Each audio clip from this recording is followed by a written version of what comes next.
In the depths of uncertainty's embrace, within the fog of confusion, a symphony of footsteps echoes through the streets of St. George's, Grenada.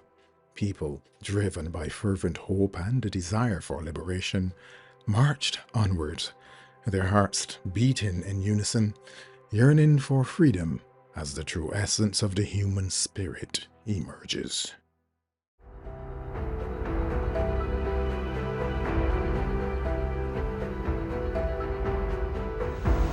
Grenadians will never forget the events of October 19th, 1983, the day when Maurice Bishop, Prime Minister and leader of the New Jewel movement, together with colleagues Jacqueline Kreft, Eunice Whiteman, Evelyn Bullen, Evelyn Maitland, Keith Haling, Norris Bain and Fitzroy Bain, were lined up against a wall at Fort Rupert, St. George's by members of the People's Revolutionary Army and shot in cold blood. And a very warm welcome to Resilience of the Spice Isle. I'm Sherwood McCaskey. I'm grateful for your company. This episode is being released on Wednesday, February the 7th, 2024, a day of great significance for the Grenadian people, exactly 50 years after achieving its independence. Yes, half a century ago, amidst darkness, the island emerged as a sovereign constitutional monarchy. A heartfelt congratulations to Grenada and all Grenadians, including those who are residing in Barbados. In our previous episode, we witnessed the stirring protest march in St. George's Market Square, a day etched in Grenada's history with somber significance. It was on Wednesday, October the 19th, 1983, when thousands of school children and members of the public marched liberating Maurice Bishop from house arrest. The events unfolded rapidly. Fortunately, we have had the privilege of hearing first-hand accounts from individuals who experienced the events of that day in our sister island, Grenada. We begin with recollections of Angela Alexa Simon. On that actual day when Maurice Bishop was freed from the residence, I was a nursing student at the time, and we were in a block-in classroom because in those days you would work and train. So we were in classroom and everyone was heading off to demonstration, and the entire class of nursing students, it must have been close to maybe 30-something of us, we decided we were going to demonstration. So we all went to the demonstration, which took us all the way to Lucas Street and to Mount Wildale. And we were in uniform. I remember it was a large crowd of people, and we were chanting and we were singing. We found our leader, and it was a moment of jubilee. They're shouting, we finally we get released. The whole nation came out and supported him that day. They're shouting. Maurice was freed. Yes, Maurice was freed. He came out very weak. I can see that Maurice was very weak. And he was placed first in a truck. During the journey coming back down to Locust Street, he was then removed from the truck, and then he went into a car. Talk was that he was going to go to the market. On the day of the 19th, huge crowds had gathered in the market square in St. George's. I've been among them, school children from everywhere. There was kind of a national mobilization where people kind of gathered in the market, and the idea was that this crowd that had gathered early in the day would have gone up to Mount Wildale where Bishop lived, rescued him, and they would come to the market square and address the people. So I was always very timid of crowds, went back into the market square to wait on the outskirts kind of. And there are a couple of friends of mine who were there. We were just generally milling around and talking about the events that were going on and so on. And on the one hand, there was Bishop, who was made out in some quarters to kind of be the saint. And on the other hand, there was Bernard Code, who was kind of made out to be the villain. and you, as things come out now, you recognize that some of that on both sides was misplaced, at least in my mind. So we were in the market square waiting. There were people hanging from I suppose, campaigning with loud hailers from some of the stores that had a veranda above the streets. There was a lot of loud hailing and so on going on in preparation for this release of Bishop from house arrest. The plan, as I understand it, having covered things like the Morris Bishop murder trial, which went on for very long as well, the plan was to bring him back into St. George's to address the audience. I remember there were people from GIS who were setting out loudspeakers and so on the balcony of a building that had a major veranda overlooking the square. I remember clearly Norris James, who was a government minister at the time, being one of the persons was on the platform. And then Norris Bain left the veranda area that he was standing in. And then we were all standing there getting ready for the entrance of "We Find We Leader." That was a chant, "We find we leader, we get we leader." There was a movement on top of Market Hill. So we were standing in Market Square on top of the hill. We could see some movement, and some vehicles had passed, but not coming down the hill to the Market Square. They actually went in a different direction. And then we heard that they had taken Morris Bishop to the fort, which is what had been Fort Rupert at the time, now Fort George, obviously. There were some seasoned soldiers, militia, that felt that he would be better protected on the fort. So there was this, I don't know, this back and forth. The market, the fort, the market, the fort. Eventually went up to the fort. What I can recall, there was soldiers at the top of the fort with guns, and when they saw the crowd and they saw Morris, they didn't do anything. Also, some of the soldiers that were guarding the fort, that the crowd met at the fort, were disarmed, and it was said that the weapons were then placed in holding areas, because it was still believed that there could have been an amicable settlement to the dispute. But there were very few persons in the crowd that was armed, because Morris did not want the guns to be turned on Grenadian people. Well, you see, really, if I go to shoot at the masses, then sometimes when I pull my trigger, is my mother I'll be shooting, or my grandmother, because my grandmother was in the demonstration, right? And I have 7 other brothers besides me, and I have 1 sister. So besides I go in and just pull a trigger, sometimes themselves I could be shooting, and when I don't shoot my mother, I shoot my father. That means I just didn't know in the world. I can't blame nobody for that. It's me, myself, I have to be blamed. Yeah, so I couldn't really pull out trigger the masses.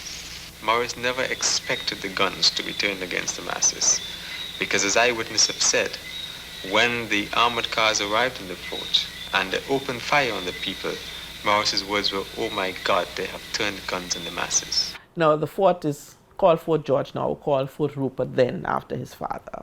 The fort is a military establishment.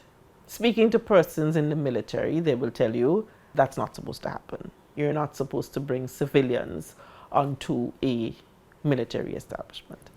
But this is what happens. So the Prime Minister is taken and he's brought to the fort. We found our way to the fort, Fort George, and everyone was there, and the persons who were guarding the steps that led up to the actual building where he was, where all the ministers were at the time.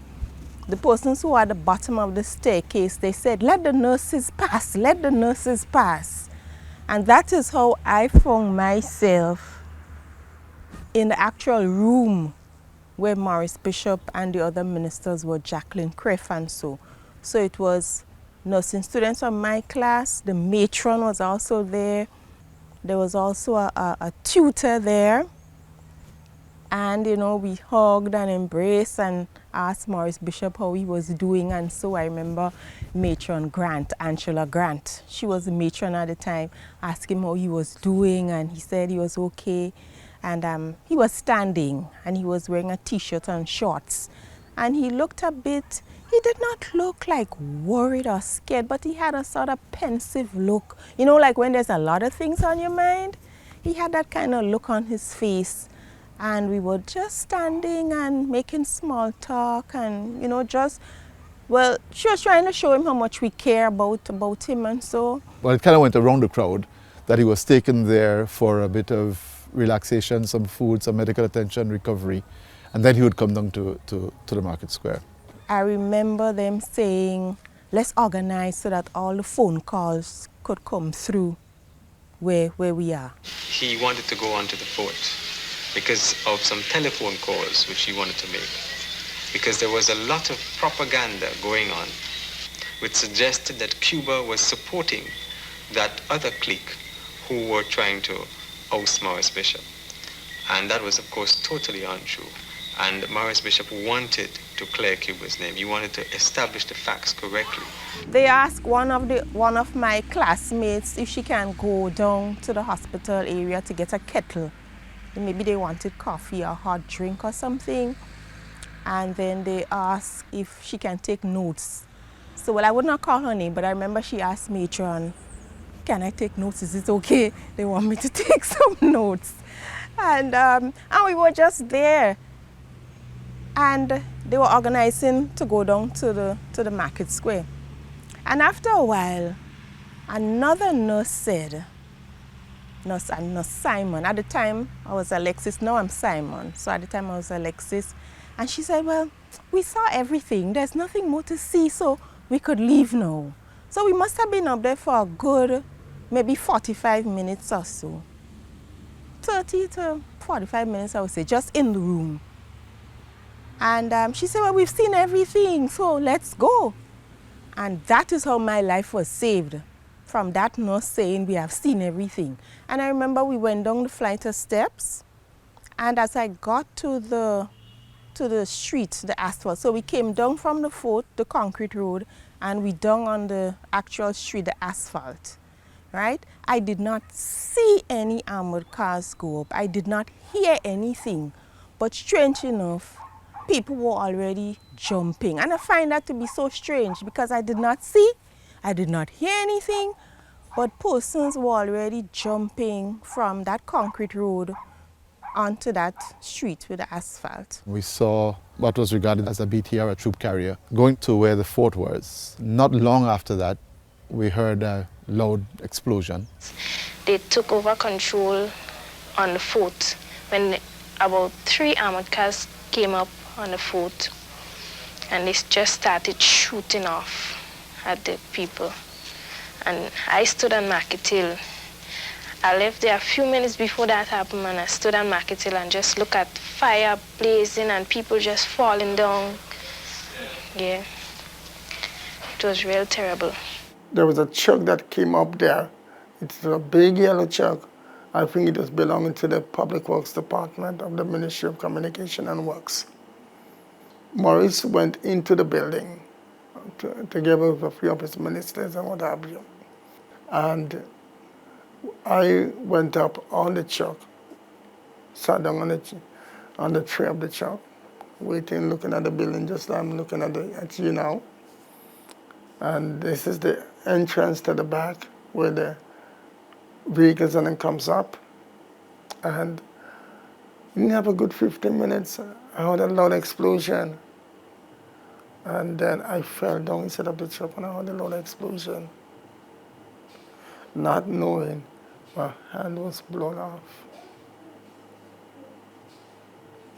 Not knowing, my hand was blown off. And rapid firing of all different kinds of guns, shooting. And I tell myself, well, I fall down in the truck, inside of the truck already, so I'm safe. Not knowing my brother, my left hand gone already. So, how did I know my left hand gone? After rapid firing, they started shouting, cease firing, and they started cussing up some language to cease firing and what have you. Then the firing came to an halt. Yes, the firing came to an halt. Some guns started firing before eventually everything came to a halt. Because they started really getting angry to cease firing. I guess probably they were watching too much bodies already on the ground, or too much person would have got injured already. I don't know. But when the firing stopped, and then they started shouting now, all who were alive, put up all their hands in the air. And I guess they didn't get most people. So they started shouting, "Get all our life, put up all your hands."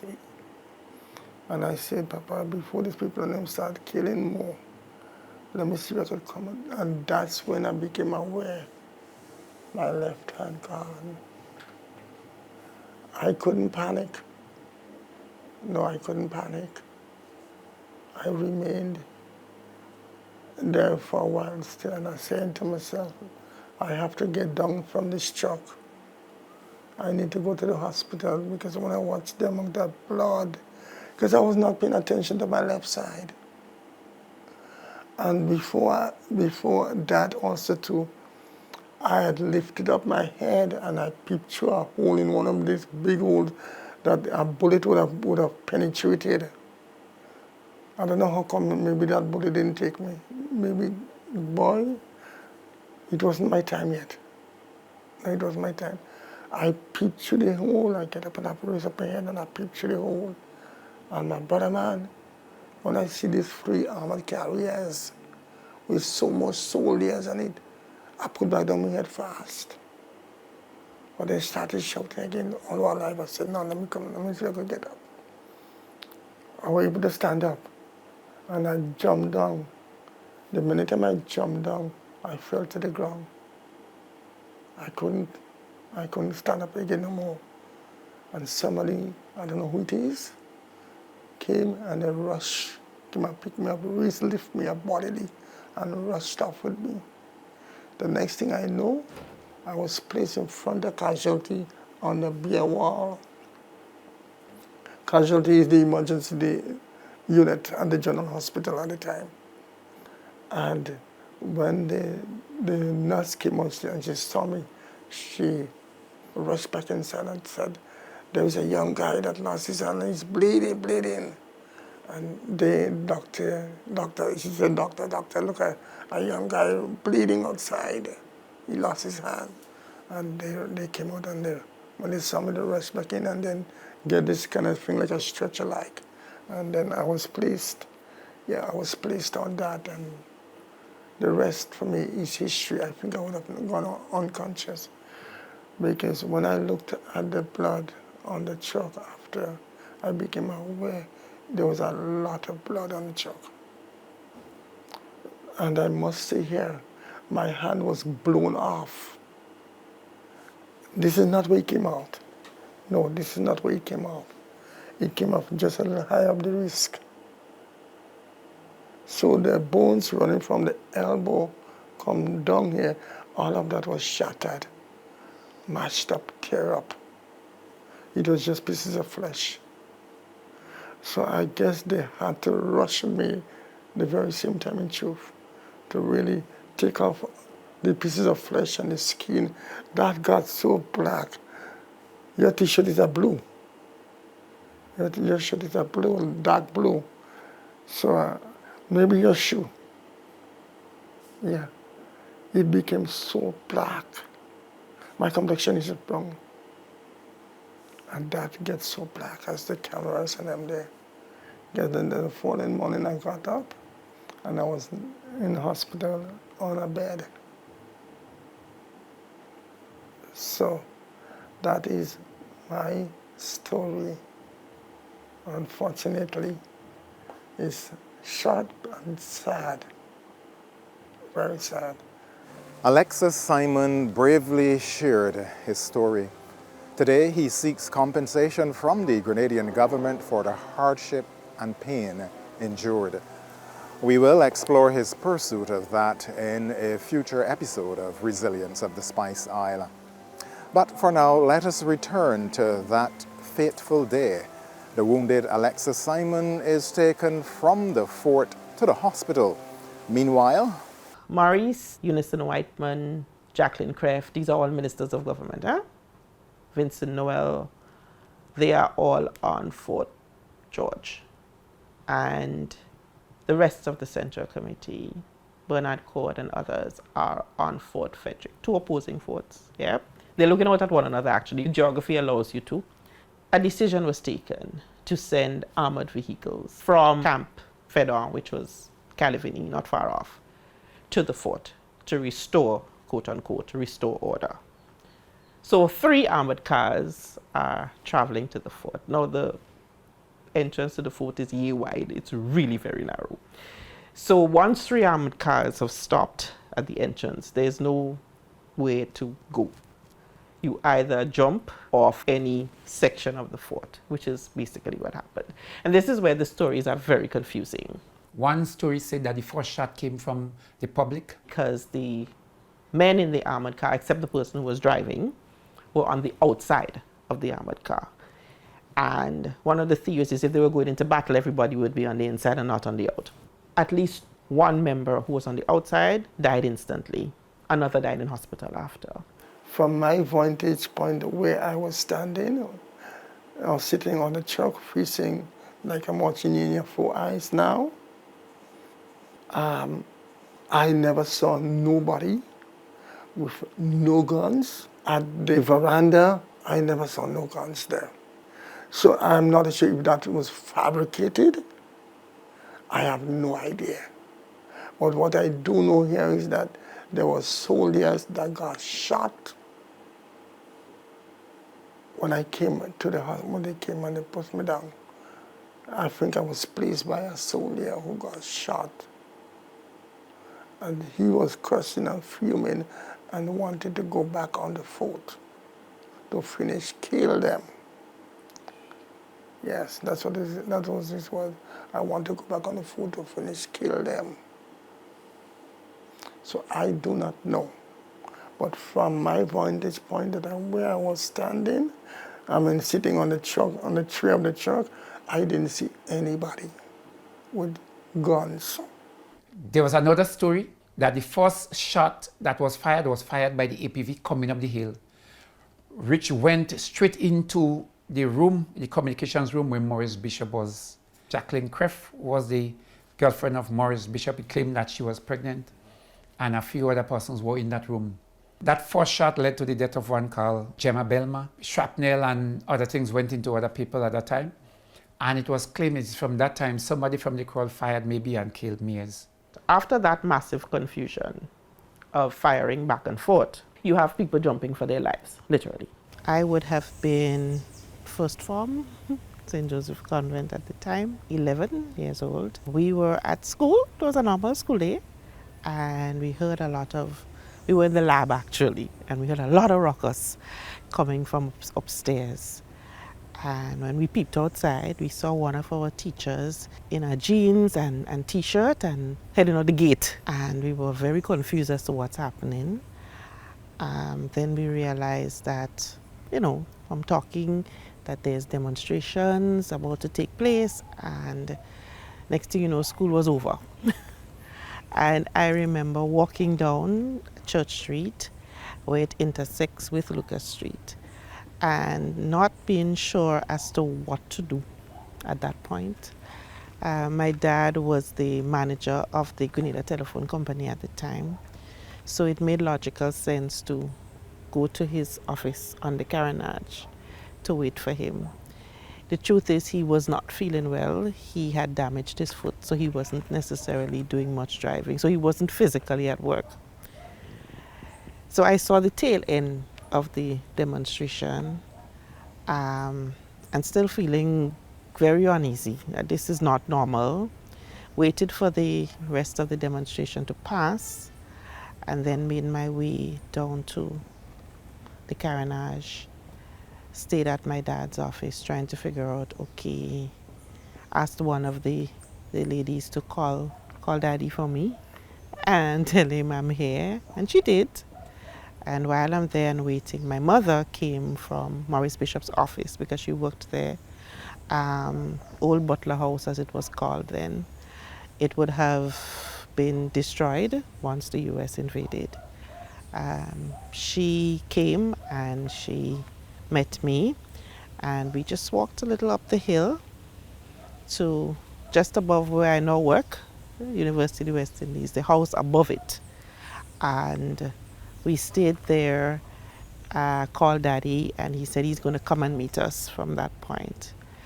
And from that point, I had a very clear view of the fort, Fort Rupert then, now Fort George. So I would have seen the armored cars drive up to the fort. I would have heard the explosion. I remember hearing an explosion. And I remember seeing people jumping off of the fort. So the options at that point is if you went in this direction towards the parade square, you could have jumped on the what we call the hospital side. The hospital is right over on this side, which is a shorter jump. I actually had a cousin who never told us until years after that he was here, and he jumped on the hospital side. He came home with a twisted ankle, but only long after he said, well, why he ended up with a twisted ankle. The majority of the persons would have jumped along here, and this is the 40 to 50 feet down. So from where my vantage point above UE, I would have seen people jumping along this area. I'm not sure how much of it we can see because of the construction, but yeah. The fort is very small, so the crowd that would have been there that went up, I believe they went on to the back of the building. So when all the rapid firing was going on, they decided to jump off the walls. Yes, and people were jumping out from the ones wherever they could have find space to jump off. They couldn't care about the height at the time. No, they couldn't care about the height. They just jump off. Some of them would have broken legs, some of them would have broken hand, and some of them would have gotten off scot-free. And some of them would have jumped to the death. And that is why it baffles me even after 40 years. And here I am in Barbados doing this interview with your guys. It baffles me still, Grenada being a small country. Why is it that the authorities and them is not looking to place on record the total amount of persons who got injured, those who got killed? Nothing. And I could never understand that part of my island. I love Grenada. I love my country. It was there I born, you know. But I can never understand us as a people. My question was what was going to happen next. Who died? How many people died? Did the Prime Minister die? What's happening? I don't think that any one of us would have known what was going to happen. That's one. Two, when Morris went into the building, we never saw Morris again. Morris never came back out.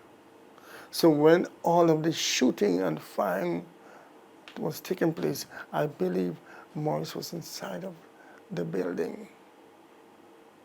I didn't heard anybody crying, cussing.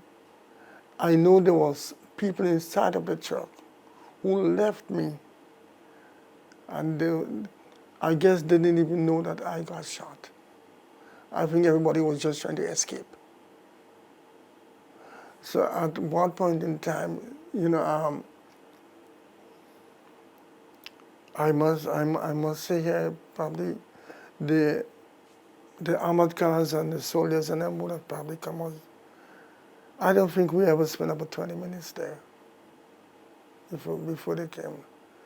I guess that was a decision that was taken very hastily or hastily by the Central Committee to do that, to come up there. It's been 40 years, and this year is going to make it 41 years. And I still can't come to grips as to what would have triggered this angry moment where you're going to send 3 armored carriers loaded with soldiers. I don't know what they're thinking. I mean, this is your own people. Your own people. Defenseless children. Here is an invitation for you to tune in next week at the same time as we continue to reveal the events of Wednesday, October the 19th, 1983, those events that occurred in Grenada, and that will be right here on Resilience of the Spice Isle. I'm Sherwood McCaskey. Thanks for your time.